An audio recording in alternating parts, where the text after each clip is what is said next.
Hey, man, thank you so much for taking time. I appreciate it. Hey, no problem, man. I appreciate you giving me this pedestal to talk on. Absolutely, man. You just won split decision over at LFA 71 over Demarques Jackson. It looks like that was your first fight of 2019, right? Yeah, it is. It is. Okay. Yeah. So how did it feel to get the first win of 2019 out of the way, man? It felt good, man.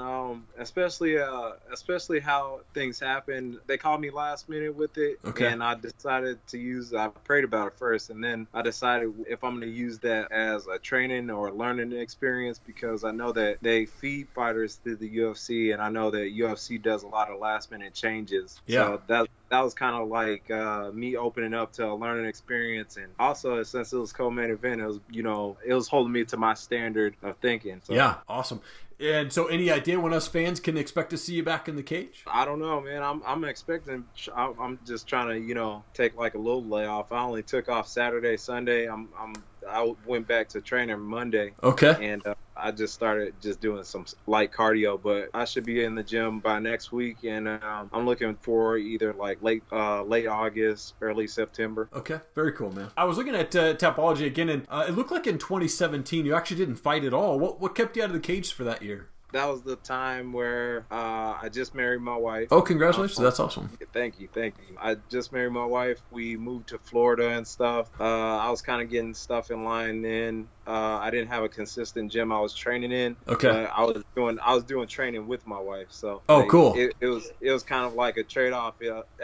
Like that was kind of a blessing in disguise as well, because the more we got to train, the more she got to understand how my philosophy and how I think and my style of fight. So within that time, like it was just a transitional period. I never stopped technically training, but it was hard to find a gym out here that had the quality type of fighters that I was looking for. Sure. And where are you based out of now? I'm in Gracie, Tampa South, and Gracie, Clearwater. Oh, okay.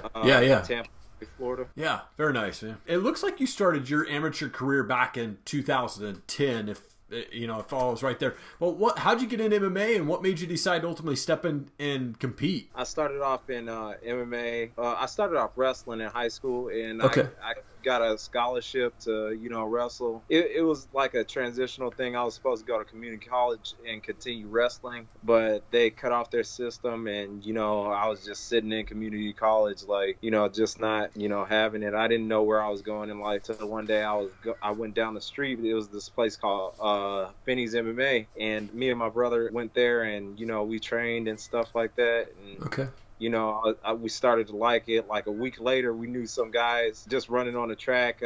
We knew them from high school and stuff, and they were saying we could get you a fight. And me and him, we got a fight, and then we trained for like 2 weeks and then started it, and ever since then I liked it. I like the competition of it. I like training, and I like the weight. I don't like the weight cut, but I like things leading up to the fight. Sure. So you have the nickname the Wolverine. How did you get the nickname? Well, we were all thinking because me and my brother, me and my friend that we were training, we were saying like, yo, we should have all nicknames, and he chose Ground Shark and I chose the Wolverine. They're like the Marvel character. I was just like, nah, not like that. Like the animal, because the animal it's known for going into any type of terrain, and they fight wolves, they fight bears and stuff like that just to keep their territory. So I wanted that nickname.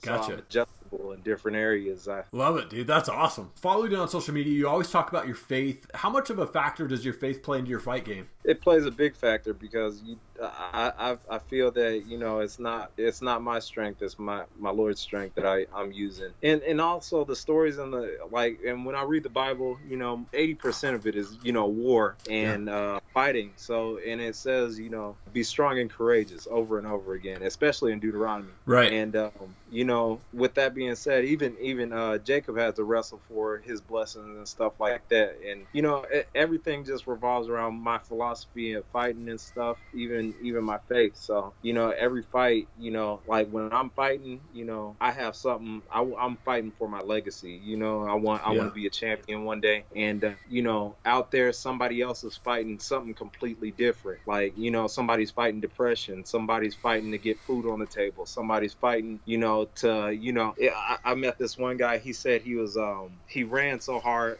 heart got enlarged, and I was just like, man, I'm that faith. You know what I mean? I'm that. I have favor so much as I every time I run to a certain point, you know, I don't have to worry about an enlarged heart. So, you know, not only am I fighting for myself, I'm fighting for people that, you know, fight on a daily basis. You know what I'm saying? Yeah, absolutely, man. I'm a believer too, man, and definitely wouldn't be here if I didn't have, you know, God in my corner. That's for sure, man. And, hey, man, he's always good, man. And even when we turn our back on him, he's always there to, you know, he's always there with his arms wide open, man. So absolutely, you know, that's kind of the message that I wanna bring to people, that, you know, no matter what, you know, we're all human, and God accepts us for who we are. All we got to do is just, you know, believe and have trust in him. Absolutely, man. Absolutely. Well, hey, I want to do some rapid fire questions with you, if that's all right. All right, I'm gonna see how good I am. All right, cool, man. Yeah, absolutely. This question's a great one, but I would love to know, what's been your favorite moment in your MMA career so far? My favorite, this past one. Okay. Just the roller coaster that it was, that went on between I'm not saying anything about the promotion. It's an awesome promotion. It was just cool to, you know, experience that and, you know, come out on top about that. I know a lot of people, you know, accept the fight and stuff and, you know, second guess themselves, but, you know, it's no second guessing in that. I'm just glad to know that I could experience that and, you know, come out on top. Yeah, that's awesome. And this is always an interesting question to ask, but I love to ask fighters this. Who's the fighter or the trainer that's hit you the hardest? That's like actually hit me? Yeah, like in a fight or when you're in training, is there someone that you're like, man, that guy, he freaking hits hard, dude? Look, now my wife, she used to fight. She's 10-0. Okay. Kickboxing and MMA, and she one day when we were dating, you know, I was sparring her one day, and then, you know, I kind of let my guard down, and then she hit me, and then my left hand went numb. I was like, wait a minute. That's not that's not supposed to happen. Let me go ahead and put my hands back up. But I'll say my wife. That's awesome. Do you have a favorite type of music or a favorite band that you listen to? I just listen to just generic stuff. Like mostly 90s stuff. Like, what is love, lady? Don't hurt me. You know. Come on. Love it, dude. But you know, I like old 90s music, you know. Okay. I do listen to, you know, some rap, but, you know, it's just alternative. It's turn based. Yeah, absolutely. And who should John Jones fight in his next fight? Oh man.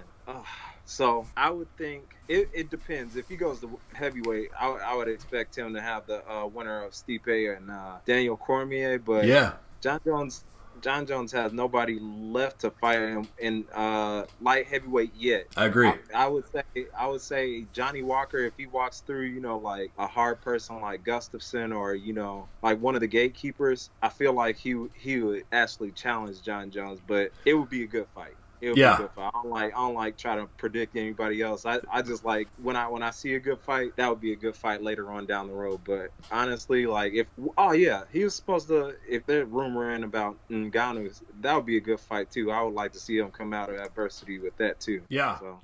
Absolutely. And last question for you. When you're not fighting, when you're not training, what are you doing for fun? Oh man. I'm hanging out with my wife, I'm hanging out with my son, and when my wife's gone, I'm playing video games. Okay. That's awesome. Wanted to give you an opportunity, man, to give a shout out to coaches, teammates, sponsors, anybody like that. Make sure that they got a shout out on the video for you too. I got you. Okay. I would like to thank Paisley Law. Or first of all, I'd like to thank our Lord and Savior Jesus Christ. Without him, nothing's possible.